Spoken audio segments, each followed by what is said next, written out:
వాళ్ళని హక్కున పెట్టి చూసుకుంటాము, వాళ్ళ మంచి కోసమే కదా. నిఖత్ జరీన్ సిరాజ్కు డిఎస్పీ ఉద్యోగాలు ఎందుకు ఇచ్చినాం? క్రీడల్ని ప్రోత్సహించడానికి కదా. మొహమ్మద్ అజారుద్దీన్ ఈరోజు మంత్రిని చేస్తే కూడా మీకు కడుపుమంట. మా మంత్రివర్గంలో మా నాయకుడు ప్రజల కోసం ప్రాతినిధ్యం ఇస్తే మీకెందుకు దుఃఖము? నాకు అసలు అర్థమే కాలే. అసలు ఏంది వీళ్ళ ఆలోచన? భావదారిద్ర్యం ఏంది? దరిద్రపు కొట్టు ఆలోచనలు ఏంది? దుఃఖమేంది వీళ్ళది? మీ సమస్యలు కూడా పెండింగ్ ఉంటే నేను వచ్చినాకనే పరిష్కరించిన. మీకు నష్టం కోర్టు తీర్పు వల్ల జరిగింది. కానీ మీకు రాజశేఖర రెడ్డి గారు ఇచ్చిపోయిన ఇండ్ల పట్టాలు 10 ఏళ్ళు ఇవ్వకుండా పక్కన పెడితే నేనే కదా మీకు అందరికీ మీ అందరితో భోజనం చేసి మీ అందరినీ మంచి చేయాలని ఒక అడుగు ముందుకు వేసినాం కదా. రేపు భవిష్యత్తులో కూడా మీకోసం ఏదైనా మంచి చేయాలని, ఎట్లా దాని నుంచి బయటపడాలని చూస్తున్నాం కదా. మీ మంచి కోసం కూడా ఆలోచన చేస్తలేమా? పెద్దలు శ్రీనివాసరెడ్డి గారిని మీ తరఫున పెట్టలేదా? ఎవరిని వదిలేసినా మీరు చెప్పండి. విద్యార్థులను వదిలేసినామా? నిరుద్యోగ యువకులను వదిలేసినామా? రైతులను వదిలేసినామా? మహిళలను వదిలేసినామా? పాత్రికేయ మిత్రులను వదిలేసినామా? రాష్ట్ర ప్రజలను వదిలేసినామా గాలికి? వాళ్ళలాగా రోజులో 18 గంటలు మీతోనే కూర్చొని పనిచేస్తున్నా కదా. నేను ఎక్కడికి పోయినా తాటి చెట్టు లెక్క పెరిగిండు కానీ తలకాయ మోకాళ్ళలో కూడా లేదు అన్నట్టు, దూడకున్న బుద్ధి కూడా లేదు, దూలం లెక్క పెరిగిండు అని వెనకడికి పోవడం అన్నాడు. రేవంత్ రెడ్డి సచివాలయం వస్తున్నాడు. అసలు సిగ్గున్నదే మాట్లాడానికి? కమాండ్ కంట్రోల్ రూమ్ అయినా మా తాతదా? నా క్యాంప్ ఆఫీస్ కింద దాన్ని వాడుకుంటున్నా. రెగ్యులర్గా సచివాలయం నేను వచ్చి కూర్చొని సమస్యల మీద మాట్లాడుతున్నా. రోజులో 18 గంటలు ఎక్కడున్నా నా జీవితంలో కానీ, నా విధానంలో కానీ, నా నిర్ణయాలలో కానీ ప్రతిపక్షంలో ఉన్నప్పటికి ఇప్పటికి ఏమైనా మార్పు వచ్చిందా? మీ అందరితో వ్యవహరించే శైలి కానీ వాళ్ళలాగా ఏమన్నా దుర్మార్గంగా ఎప్పుడైనా వ్యవహరించినా?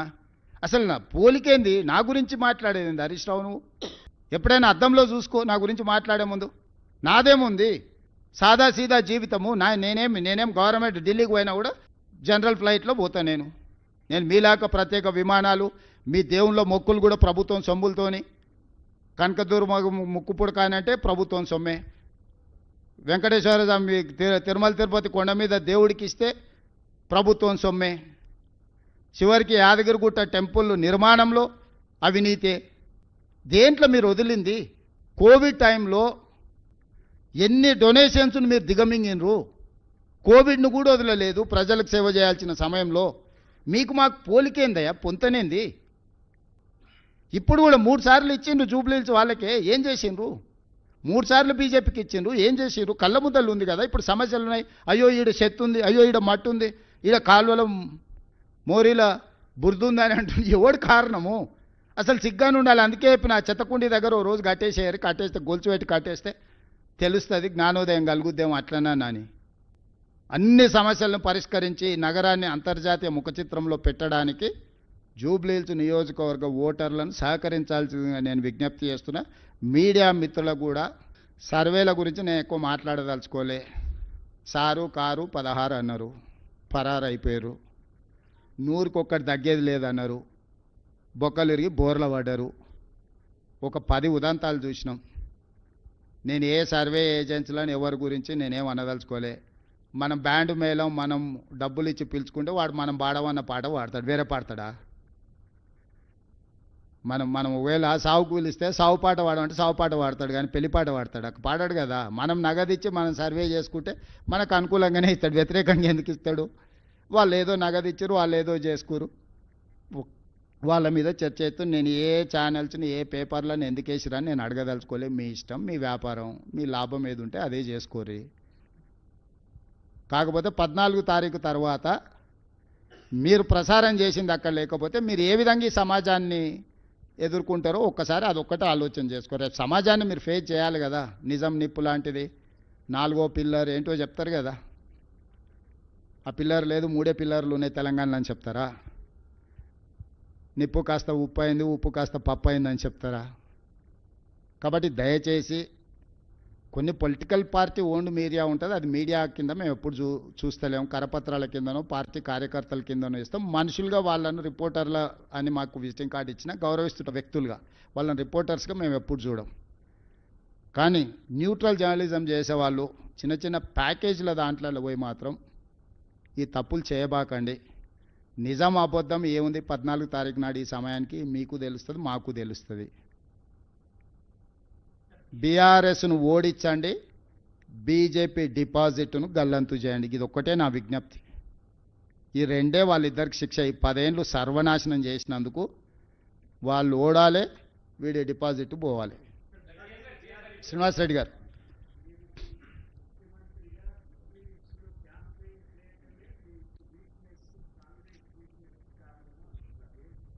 ఇప్పుడు నేను పార్టీ కార్యకర్తను మొదట, తర్వాత ఏ హోదా అయినా పార్టీ ఇచ్చిన హోదా, నే ఏ ఎన్నికలనైనా ఇంతే ప్రతిష్టాత్మకంగా తీసుకుంటా. డిపాజిట్ రాని హుజూరాబాద్లో, ఓడిపోయిన హుజూర్ నగర్లో, నిలబడి ఓడిపోయిన నాగార్జున సాగర్లో, మునుగోడులో, ఏ ఎన్నికల్లో అయినా కూడా ఇదే స్థాయిలో నేను ప్రచారం చేసిన. పార్టీ అభ్యర్థిగా చూడను, నేనే అభ్యర్థిగా అనుకుంటే ఏ ఎన్నికలనైనా నేను పార్టీ పట్ల, కార్యకర్తల పట్ల నాకున్న చిత్తశుద్ధి. అంటే బాధ్యతారహితంగా ఫామ్ హౌస్లో అనుకుంటే గొప్పతనమా? కనీసం ఓటేయమని ఈ రోజు వరకు విజ్ఞప్తి చేయాలి. కానీ కేటీఆర్ నేను చెప్తుండు, తెలుగుదేశం సానుభూతి పరులు మాకేస్తారని. ఎందుక ఎన్టీఆర్ ఘాట్ను తొలగిస్తామని ముందుకు వచ్చినందుకు, ఎన్టీఆర్ ఘాట్నే తీసేసేందుకు ఎన్టీఆర్ అభిమానులు ఓటేస్తారా? చంద్రబాబు నాయుడుని ఆంధ్రప్రదేశ్లో అరెస్ట్ చేస్తే నిరసన తెలుపుకుంటామంటే పోలీసు వాళ్ళతో కొట్టించి తీట పడితే నిరసన రాజమండ్రిలో తెలుపుకోపోండి అని అవమానించినందుకు తెలుగుదేశం పార్టీ సానుభూతి పరులు ఓటేస్తారా? తెలంగాణలో తెలుగుదేశం పార్టీ ఉండనే ఉండొద్దు, గద్దెలు కూలాలే అని చెప్పి కూలగొట్టించినందుకు తెలుగుదేశం పార్టీ సానుభూతి పరులు ఓటేస్తారా? తెలుగుదేశం పార్టీ గురించి చంద్రశేఖరరావుకి ఎంత తెలుసో నాకు అంతే తెలుసు. ఇద్దరం అదే స్కూలు, అదే సిలబస్, కొత్తది ఏంది లేదు. ఆయన అవుట్డేటెడ్, నేను లేటెస్ట్, గింతే. తెలుగుదేశం కార్యకర్తలు ఏం ఆలోచన చేస్తారు, ఎప్పుడేం చేస్తారో మా ఇద్దరికి బాగా తెలుసు కదా, ఈ పిల్లకాకి తెలిసినా తెలియకపోయినా. కాబట్టి తెలుగుదేశం కార్యకర్తలకు, సానుభూతి పరులకు నేను కూడా విజ్ఞప్తి చేస్తాను, ఒక్కసారి గుర్తు చేసుకోండి. ఎన్టీ రామారావు గారి యొక్క ఘాట్నే ఆడ మాయం చేయాలి నెక్లెస్ రోడ్డు మీద అనుకున్నాడు. చంద్రబాబు నాయుడును అరెస్టు చేసినప్పుడు ప్రజాస్వామిక ప్రాథమిక హక్కు నిరసన తెలుపుకోవడానికి అవకాశం ఇవ్వనోడు ఈరోజు తెలుగుదేశం పార్టీ సానుభూతి ఓట్ల కోసం అర్రులు జాస్తుండంటే, మీరు ఒకవేళ వాళ్ళని మర్చిపోయి క్షమిస్తే పాముకు పాలు పోసినట్టు కాదా? ఈ పాము మిమ్మల్నే కరుస్తుందా లేదా? మీరు ఒక్కసారి ఆలోచన చేయండి.